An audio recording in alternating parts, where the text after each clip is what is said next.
ஐயா வணக்கங்க ஐயா. வணக்கம். எப்படி இருக்கீங்க? நல்லா இருக்கேன். சிறப்புங்கய்யா. தமிழ் புத்தாண்டு வந்துருச்சு. இப்ப எல்லாரும் புத்தாண்டு பலன் கேட்டுட்டு இருக்கிறாங்க. இந்த புத்தாண்டுல குறிப்பா சொல்லணும்னா, ராகு கேது பயிற்சி இருக்கு.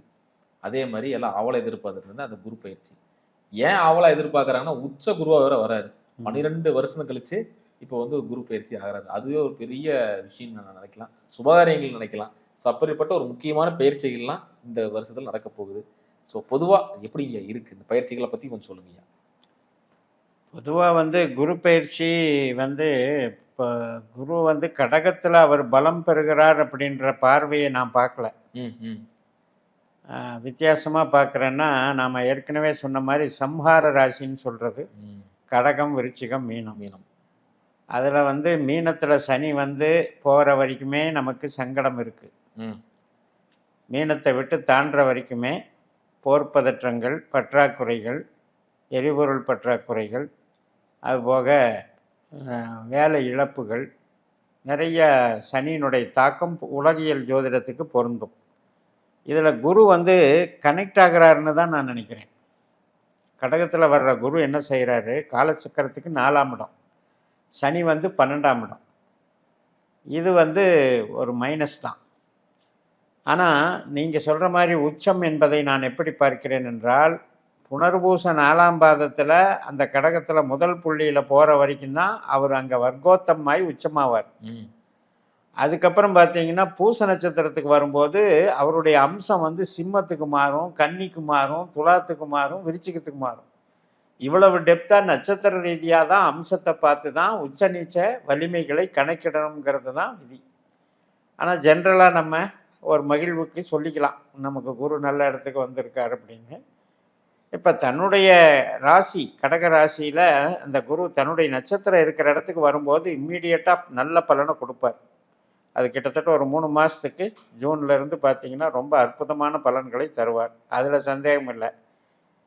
இப்போ இந்த சனி கிரகம் இருக்கே, அவர் என்ன பண்ணுவார்னா புதன் சாரம் வாங்குவார், ரேவதிக்குள்ளே போவார். அப்புறம் குரு ஆயில்யத்துக்கு வருவார், அதே பூசத்துக்கு ஆயில்யத்துக்கு வருவார். இந்த மாதிரி வரும்போதெல்லாம் கடகமும் மீனமும் ஒன்றை ஒன்று பார்த்து கொள்ளுகிறது. அதன் மூலம் குருவும் சனியும் ஒன்றை ஒன்று பார்த்து கொள்கிறார்கள் எடுத்துக்கணும். சூப்பர். அப்படி எடுக்கும்போது 4-12ன்னு கணக்கு வச்சுக்கோங்க உலகத்துக்கு. 4-12. அப்போ 4-12 என்ன செய்யும் அப்படின்னா, தொழிலை இல்லாமல் பண்ணாது, ஆனால் தொழிலில் தேக்க நிலையை கொடுத்துக்கிட்டே இருக்கும்.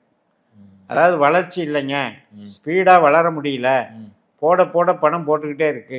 இப்படிப்பட்ட ஒரு பொருளாதார நெருக்கடியை கண்டிப்பாக உலகியல் ஜோதிடத்துக்கு கண்டிப்பாக தரும். ஆனால் தனி மனிதருக்கு நம்ம ராசி பிரகாரம் பார்க்கும்போது அது நல்லது பண்ணும், வித்தியாசப்படும். இப்போ அதில் பார்த்தீங்கன்னா மேஷம், சிம்மம், தனுசு இந்த 3 ஜென்ரலாக மைனஸ்னு வச்சுக்கோங்க பொதுவாக. ரைட்டு. ரிஷபம், கன்னி, மகரம் இதுக்கு ப்ளஸ்ன்னு வச்சுக்கோங்க.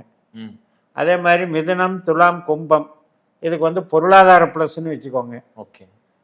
கடகம், விருச்சிகம், மீனத்துக்கு அருள் சார்ந்தும் உறவுகள் சார்ந்தும் நல்லதுன்னு வச்சுக்கோங்க. இப்படி தான் பிரிக்கணும். சிறப்பு. அதே மாதிரி ராகுக்கு இது பயிற்சி அதுவும் நிகழப்போகுது, அதை பற்றி. ராகு இப்போ குரு ஜூனில் மாறும்போது ராகு டிசம்பரில் மாறிடும். அப்போ அது என்ன ஆகுது அப்படின்னா, அது ஒரு உன்னதமான இடத்துக்கு வருது. ராகு கேதுவுக்குன்னே ஒரு அற்புதமான இடம்னு எடுத்துக்கிட்டிங்கன்னா இந்த மகர கடகம்தான். அந்த கடகம் மகரம் அப்படிங்கிறது ஸ்பெஷலான ராகு கேதுவுக்கு உண்டான பலன். எதனாலங்கய்யா? அது அவர்கள் கிட்டத்தட்ட அவர்கள் பிறந்த ராசி மாதிரி. அந்த மாதிரி இப்போ கேதுவுக்கும் மகரத்துக்கும் ஒரு தொடர்பு இருக்குது, ராகுவுக்கும் கடகத்துக்கும் ஒரு தொடர்பு இருக்குது. இது அப்படியே மாறி வருது. கடகத்தில் கேதுவும் மகரத்தில் ராகுவும் வருது. எப்படி இருந்தாலும் அது சர்ப்ப யோகமாக மாறும். எல்லாமே சர்ப்ப தோஷம்னு சொல்கிறோம் இல்லையா, அது சர்ப்ப யோகமாக மாறும். ஏன்னா காலச்சக்கரத்துக்கு தொழில் ஸ்தானத்துக்கு வருது. 10ல் ராகு, 4ல் கேது. அது பிரபலத்தை கொடுக்கும், நல்ல வளர்ச்சியை கொடுக்கும். அங்கே குருவோடையும் சந்திப்பு பண்ணுறாரு கேது. ராகு குரு பார்வையால் பார்க்கப்படுகிறார். இதெல்லாம் ஒரு ஸ்பெஷல். சிறப்பு. ரொம்ப அற்புதமாக சொன்னீங்க. இப்போ என்னென்னா ஒவ்வொரு ராசிக்கான பலன்களும் பார்த்துடலாங்க. ஐயா வணக்கங்க ஐயா. வணக்கம். ஐயா, இன்னைக்கு நம்ம புத்தாண்டு பலன்கள், தமிழ் புத்தாண்டு பலன்கள் பார்த்து வந்துட்டு இருக்கோம். ஸோ அந்த வரிசையில் இன்னைக்கு நம்ம பார்க்கக்கூடிய 8ஆம் ராசி இருக்கக்கூடிய விருச்சிக ராசி பற்றி பார்க்க போகிறோம். இந்த விருச்சிக ராசிக்கு விமோச்சனம் இருக்கா, விடுதலை பெற முடியுமா, இந்த புத்தாண்டு பலன் எப்படி இருக்கு, அதை பற்றி கொஞ்சம் சொல்லுங்க. விருச்சிக ராசியில் இருக்கக்கூடிய நட்சத்திரத்தை பாருங்க. ம். மெயினாக சனி, அனுசம், குரு, குருவினுடைய கடைசி பகுதி, அதுக்கப்புறம் புதன். இதை ஏன்னா புதனே இவருக்கு அஷ்டமாதிபதியாக வர்றாரு. இந்த விருச்சிகத்துக்கு 8 வர்றாரு, லாபாதிபதியும் வர்றாரு. அதனால் புதனை வந்து முழுசாக ஒரு கெய்னராக எடுக்க முடியாது. சனி வந்து அகம் சார்ந்து நன்மை தருபவரோடைய புறம் சார்ந்து நன்மை தருபவர் அல்ல. அப்போ புறம் சார்ந்து தொழில் பலம், பணபலம், உத்தியோக பலம் இதெல்லாம் கொடுக்குறவர் கேதுவும் சுக்கிரனும் தான். இப்போ இந்த சுக்கிரனும் மாதக்கோள். இப்போ சுக்கிரனுடைய நட்சத்திரத்தில் எந்த ஒரு இப்போ மேஜரான குரு பயிற்சியோ ராகு பயிற்சியோ கேது பயிற்சியோ, கேது போய்கிட்டு இருக்கு சுக்கிரனில், மற்றதெல்லாம் போகல. அப்போ இதில் பாருங்கள், ஒரு ப்ளஸ் பாயிண்ட்டு, கேது வந்து 10ல் இருக்கிறாரு. ஆனால் கேதுனுடைய நேச்சர் என்ன, கட் பண்ணுறது. அப்போ அவர் சொந்த நட்சத்திரத்துக்கே இப்போ வரப்போகிறார். அப் டு டிசம்பர் வரைக்கும் கேது சிம்ம ராசியில் இருப்பார். அதனால் நான் என்ன சொல்கிறேன் அப்படின்னா, ஸ்டாண்ட் ஸ்டில் அப்படிங்கிறது தான். இருக்கிறத மெயின்டைன் பண்ணிக்கோங்க, புதுசாக எதிர்பார்க்காதீங்க. இருக்கிறத காப்பாற்றிட்டாலே பெரிய விஷயம். யாருக்கெல்லாம் கேது திசை நடக்குதோ இதுதான் பலன். இப்போ யாருக்கெல்லாம் ராகு திசை நடக்குதோ அவங்களுக்கு இடமாற்றம், தேவையில்லாமல் ஒரு இடத்துல அதிருப்தி பட்டுக்கிட்டு இன்னொரு இடத்துக்கு மாறுறது போகிறது, இப்படி இருக்கிற நிலைமையில் ஜூன் மாதத்தில் வரக்கூடிய குரு வந்து நம்மளை கொஞ்சம் சமன்படுத்துவார்.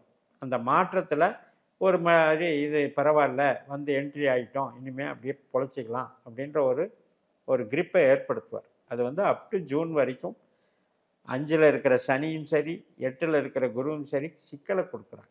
அதை ரொம்ப புரிஞ்சுக்கணும். ஆனால் இந்த புது வருடம் இவங்களுக்கு வந்து பிறக்கும் போதே பாருங்கள், சித்திரை மாதம் என்பது இவங்களுக்கு 6ஆம் வீடு மேஷம். அந்த 10ஆம் அதிபதி சூரியன் 6ஆம் வீட்டில் உச்சமாகிறார். அதனால் அந்த ஒரு திருப்பு முனையை சித்திரை மாதம் ஏற்படுத்தி தரும், உத்தியோக பலத்தை கொடுக்கும். அதே நேரத்தில் ஜூன் வரைக்கும் பெரிய மாறுதல்களை எதிர்பார்க்காம இருக்கிறத மெயின்டைன் பண்ணிங்கன்னா அதுக்கப்புறம் கொஞ்சம் கொஞ்சமாக மாறுதல் வரும். ஆஃப்டர் டிசம்பர் ராகு கேது பயிற்சி இன்னும் மாறுதலை துரிதப்படுத்தும். சிறப்பு. ஏன்னா கடந்த காலத்தில் ஃபுல் பயங்கரமான வேலை செய்கிறாங்க, அதிகமான ஒர்க் பண்ணுறாங்க, பட் அதுக்கான ஊதியம் கிடைக்கிறது இல்லை, அவமானமும் படுறாங்க. அதையும் சொல்லி தான் ஆகணும். ஆமாம், எப்போ தான் குரு 8ல் வந்ததோ, ஏன்னா குரு வந்து செவ்வாய் நட்சத்திரம், ராகு நட்சத்திரம், இப்போ குரு நட்சத்திரத்திலே போகுது. அது போகிறதுனால என்ன ஆகுது அப்படின்னா, ஓரளவுக்கு மனசில் வந்து இருக்கிற ஒரு அகம் சார்ந்த விஷயங்கள், குடும்பம் இதெல்லாம் சமாளிச்சுக்கிறாங்க. ஆனால் புறம் சார்ந்து டெவலப் ஆகலையேங்கிற வருத்தம் இருக்கு. எப்பெல்லாம் ஒரு 5ஆம் இடம் வலுப்பெறுதோ அங்கே வந்து ஒரு பதவிக்கு ஆபத்துன்னு அர்த்தம். 5ல் எப்போ சனி வந்தாரோ 10க்கு அது 8ஆக வேலை செய்யும். அது வந்து ஒரு பிரச்சனை கொடுக்குது. இப்போ குருவே குரு நட்சத்திரத்தில் போகிறது மீனத்தையும் சேர்த்து இயக்குறாரு, 5ஆம் இடத்தையும் சேர்த்து இயக்குறாரு. அதனால் இருக்கிறதுல விட்டாலும் வேற ஒன்றும் கிடைக்க மாட்டேங்குது, இருக்கிறத காப்பாற்றிக்கிறதே பெருசாக தெரியுது. அப்படி போய்கிட்டு இருக்கு நிலைமை. அதே மாதிரி தாயாருக்கு இருந்த உடல்நிலை பிரச்சனைகள் தீருமா? ஆமாம், ராகு இருக்காரு, அது வந்து கொஞ்சம் அப்பப்போ சரி பண்ணி அந்த உடல்நிலை இதை வந்து பண்ணிடுவோம். அதே நேரத்தில் ஆஃப்டர் ஜூன் பார்த்தீங்கன்னா தாயார் சம்மந்தப்பட்டதுக்கு யாருக்கெல்லாம் ராகு திசா புத்தி குரு திசா புத்தி நடக்குதோ சின்ன சின்ன ட்ரீட்மெண்ட் போகும். ஏன்னா 4ஆம் இடத்துக்கு 6ஆம் இடத்துக்கு வர்றாரு குரு, 4க்கு 6ஆம் இடம். அதே மாதிரி ராகு பார்த்தீங்கன்னா டிசம்பருக்கு அப்புறம் 12க்கு வர்றார், 4ஆம் இடத்துக்கு 12ஆம் இடம் வர்றார். அதனால் நீங்கள் கேட்ட கேள்வி, உதாரணமாக இப்போ ஒரு ட்ரீட்மெண்ட் எடுத்துகிட்டு இருக்கிற தாய்மார்கள் அப்படிங்கிறதுக்கு ட்ரீட்மெண்ட் கண்டினியூ ஆகும்னு எடுத்து. இவங்களுக்கு ஆரோக்கியம் எப்படிங்க? இவங்களுடைய ஆரோக்கியம் 5ல் இருக்கிற சனி நல்லா காப்பாற்றி கொடுக்குறாரு, குருவுமே சாதகமாக தான் இருக்கிறாரு. ஆரோக்கியத்தை பொறுத்த வரைக்கும் பிரச்சனை இல்லை, அதிருப்தியான மனநிலை தான் பிரச்சனை. எப்போ 4ல் ராகு 10ல் கேதுன்னு இருக்கோ, அது சொந்த நட்சத்திரத்தில் வேலை செய்யுதோ, அப்போ வந்து புதனுடைய வீடான மிதுனமும் ஆக்டிவேட் ஆகும். கேது மகத்தில் வரும்போது அங்கே மிதுனமும் ஆக்டிவேட் ஆகும், அதே மாதிரி கன்னியும் ஆக்டிவேட் ஆகும். அப்போ வந்து ஒரு 50% அதிருப்தி மனநிலை. அதாவது வேலை சரிதான், ஆனால் வந்து வீட்டில் நல்லா இல்லையே, வீட்டில் வந்து சந்தோஷமாக இல்லையே, இதுக்கு முன்னால் இருந்த சந்தோஷத்தை இப்போ நான் தேடிட்டு இருக்கேன் அப்படின்னு சொல்கிறவங்களா தான் இருக்கும். அதே மாதிரி இப்போ தொழில் பண்ணலான்னு இருக்கேன், சோலோவா நம்ம பண்ணலான்னு இருக்கோம், இன்வெஸ்ட்மெண்ட் போட்டு இது பண்ணலாமா, இல்லை வந்து பார்ட்னர்ஷிப்பை கூட சேர்த்து பண்ணுறது நல்லதுங்களா? எப்பவுமே விருச்சிகத்தை பொறுத்த வரைக்கும் இந்த 7ஆம் இடம் அப்படின்றதுல வந்து உங்களுக்கு நிலையான கிரகமே இல்லை. சுக்கிரன் வீடு தான்.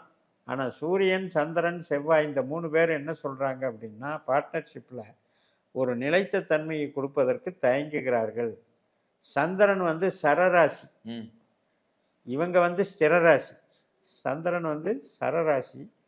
அதே மாதிரி இப்போ சூரியன் ஸ்திரராசி. யாருக்கெல்லாம் சூரிய திசாபுத்தி நடக்குதோ அவங்களுக்கு பார்ட்னர்ஷிப்பு இதில் வந்து ஒத்துழைப்பு இருக்கும். சந்திரன் வந்து ஆகாது, செவ்வாயும் ஆகாது. இப்போ செவ்வாய் தான் நம்ம ராசி அதிபதி. ம் ம் ம் இப்போ இந்த செவ்வாயினுடைய நட்சத்திரம் எங்கே இருக்கு பாருங்க, 4, 8, 12 இருக்கு. கும்பம், மிதுனம், துலாம்.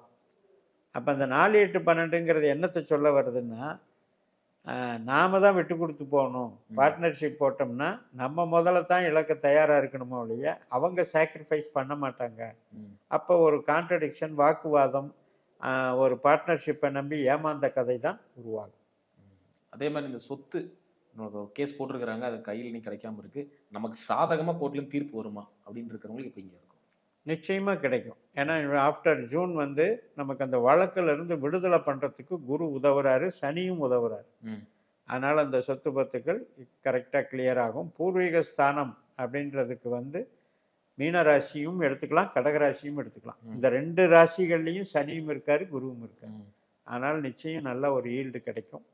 எதிர்பார்த்த இவ்வளோ நாள் தாமதப்படுத்திட்டு இருந்ததெல்லாம் இப்போ கவுன்சிலிங் ஆகி கிளியர் ஆகிடும். இவங்களுக்கு சொத்து பத்து கிடைக்கும். நான் இப்போ வந்து 3ஆம் இடத்தை வந்து 9ஆம் இடத்துல இருக்கிற குரு பார்க்கும்போது இவங்களுக்கு அதெல்லாம் இந்த டாக்குமெண்ட்ஸ் எல்லாம் ரிசீவ் பண்ணுற வேலை நடந்துடும். ம் இப்போ வந்து ஒரு பத்திரம் கிடைச்சா தானே அது ரெக்கார்ட் ஆகும். ம் அந்த ரெக்கார்டு வேலையை அந்த ஜூனில் வர்ற குரு வந்து பண்ணி கொடுத்துருவார். கடந்த காலத்தில் இழந்த மரியாதை எல்லாம் மீட்க முடியுமா? ரொம்ப நல்ல கேள்வி. ஏன்னா இவங்களுக்கு வந்து குரு மாறினதுலேருந்தே, மிதுனத்தில் குரு போனதுலேருந்தே, மிதுனத்தில் பகையும் கூட. ம் ம் குரு வந்து பகை. ம் 5ஆம் அதிபதி அப்படிங்கிறது தான் ஒரு ஒரு நல்ல பூர்வ புண்ணியம். அதுவே கெட்டு போய் இருக்கும்போது ரொம்ப கஷ்டப்பட்டிருப்பாங்க. ம். அந்த இதெல்லாம் ஈடு செய்கிறது, அதை இந்த இழப்பை ஈடு செய்கிறது ஆஃப்டர் ஜூன் கண்டிப்பாக நடக்கும். ம் நல்ல பலன்கள் கிடைக்கும். இப்போ கேது, ராகுவும் அதில் கொண்டு போய் சேருவாங்க.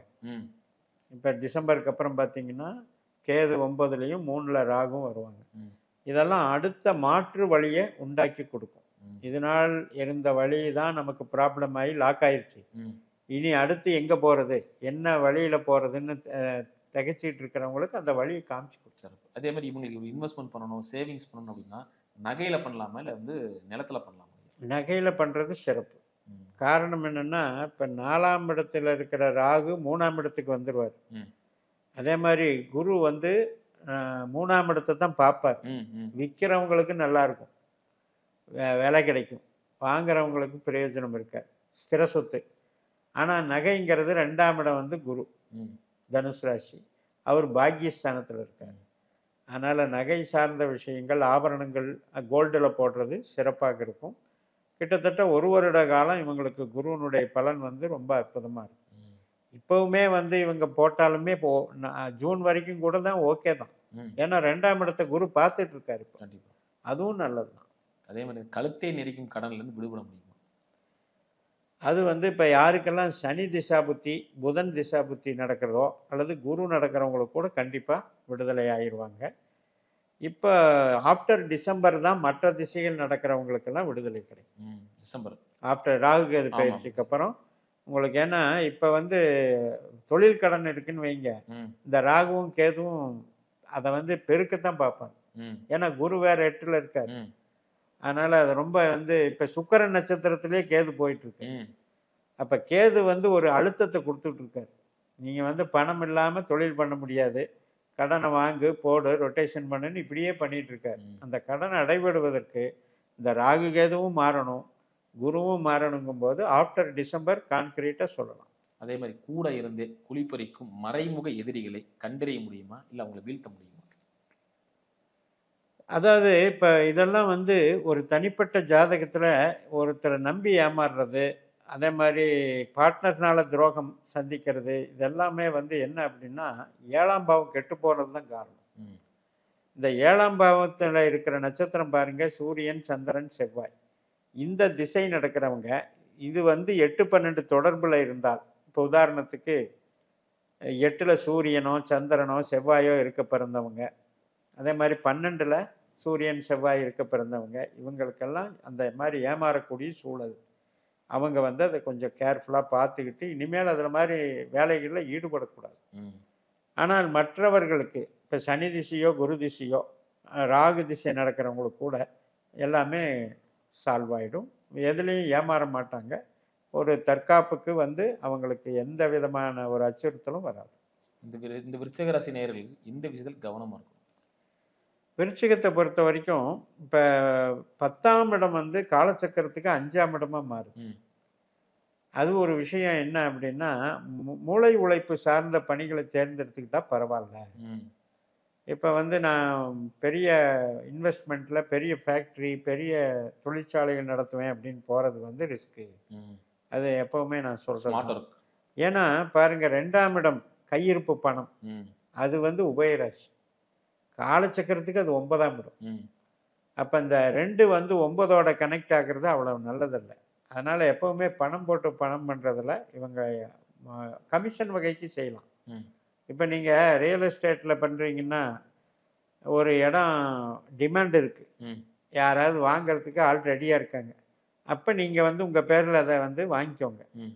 அடுத்தது உங்கள் பேரில் இருந்து இன்னொருத்தருக்கு விற்றுருங்க. இது வந்து சின்ன சின்ன ஈவெண்ட்டாக நடந்தால் பிரச்சனை இல்லை. ம். நான் பல்காக ஒரு பெரிய ஏக்கர் கணக்கில் வாங்கி போட்டு நான் பிரம்மாண்டமாக ரியல் எஸ்டேட் பண்ணுவேன்னா அது விருச்சிகத்துக்கு ஒத்து வராது. சிறப்பு. ரொம்ப அற்புதமா சொன்னீங்க. மீண்டும் அடுத்த காலம் சந்திக்கலாம். நன்றிங்கய்யா.